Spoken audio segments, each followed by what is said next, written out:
Hey everyone, this is Erin Bassett, and today I'm going to share with you how you can make your own freezer paper stencils with your ScanNCut. The techniques that I'm going to show you today are great to be able to use on other materials, other crafts that you do. So let's go ahead and get started. Open up ScanNCut Canvas Workspace, and I'm using it on my Mac computer, but you can also use the online version or the PC. Also, be sure to download the free cut file for this project. So we're going to get started by opening up that file in ScanNCut Canvas Workspace. So go ahead and do that, and there you see it on the screen.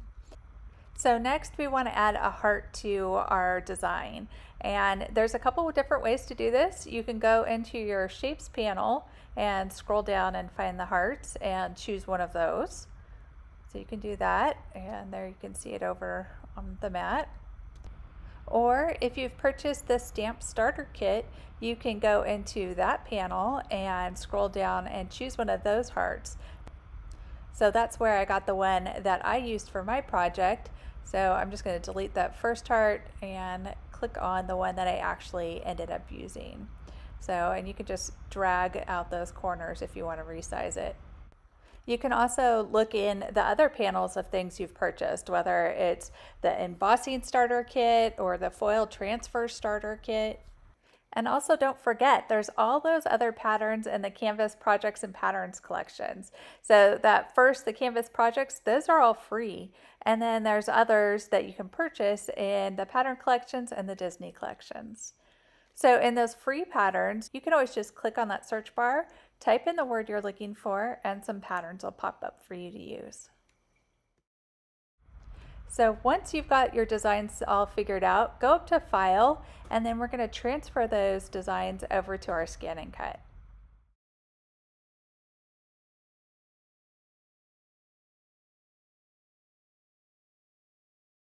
Okay, so we did all that on ScanNCut Canvas Workspace and sent it over via the Wi-Fi on my computer. So now I am going to retrieve data to pull up that information. And I sent it from my computer with Wi-Fi. So that's the option I'm choosing. And there it is. Now we need to, we've got peace, love, and we need the third thing. So we're going to add a pattern. And these are the built-in patterns for the ScanNCut DX STX85M. If you have a different version of ScanNCut, whether it's the DX or just the plain ScanNCut, you'll have different files on there. So, take some time to play around with it and see what's on your ScanNCut.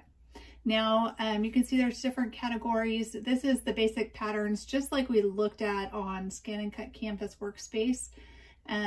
But these ones is what we're looking at today, and it is the die cut shapes. So it has like Eiffel Tower and a bouquet of flowers. So if you click on that, it gives you some more categories like nature, food, animals, and so forth. So you can click on those. I'm going to choose animals because I want this paw print right here. Click OK. Now your die cut shapes come with each piece separate. We want them all cut out, so we're going to choose that F pattern and click OK. And then it tells us, our height and width that we didn't change. And right here is where we can add more if we wanted to, cut out a whole bunch of these. I only want one, so I'm going to set it on my mat. And there is all three. And we're going into Edit and Object Edit. And then this top one right here is the resize button, and you can go ahead and resize it. Next, we're going to click on Edit. Okay, then we're going to click on Select. Go ahead and select all those and then click OK. And then Object Edit. And you can see right here, this button, as soon as I push it, watch what happens. Okay, so it flipped all of those around for us to cut those out correctly. Okay, now the only problem is we have them in the wrong order. Okay, because remember, think of, you're cutting it out like this and you're flipping it like this. So they need to be in the opposite order. Oops, need to deselect it, move this one over here, Okay, so let's go ahead and select all those and click OK. And now we need to hit this button that has all the arrows to be able to hit the line button that will give us the choices of how we want to align it. So go ahead and choose which one you want to get it situated. I want mine all horizontally to be aligned, and then click OK. And then you can just tap on your screen to deselect having all of them. And then click OK and OK. And now I think we're ready to cut. So we're going to click OK and then select Cut. And we need to load in our mat.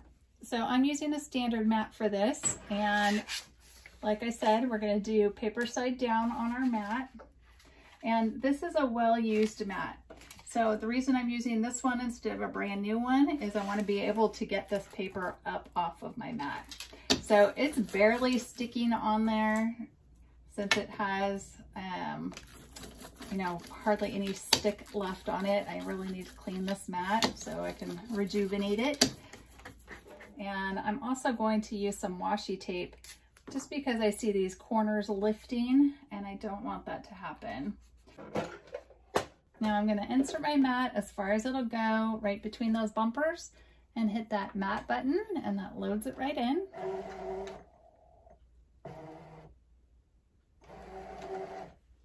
Okay, so let's double check our settings. I have it on pressure auto, speed 5, and my half cut is off.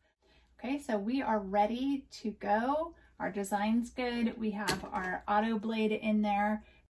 It will do the work for you. All you need to do is hit start.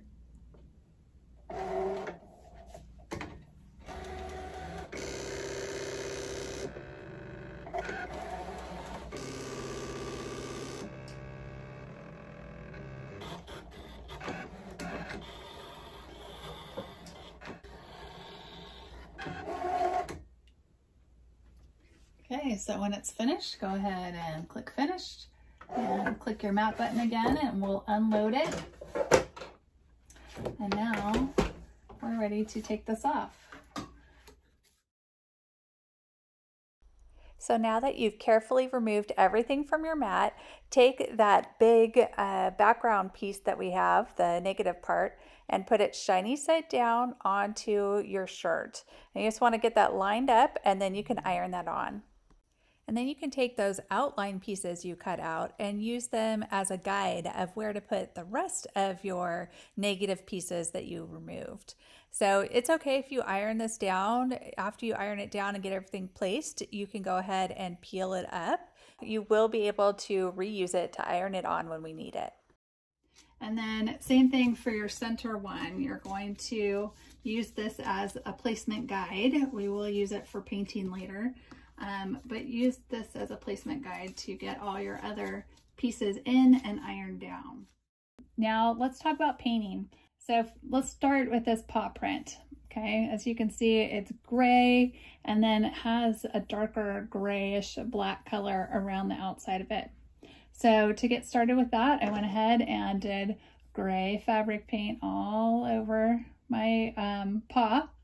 And then while it was still wet, I took black fabric paint and just pulled it in from the outside in all the way around to give it that look. And I did the same thing on all the other pieces.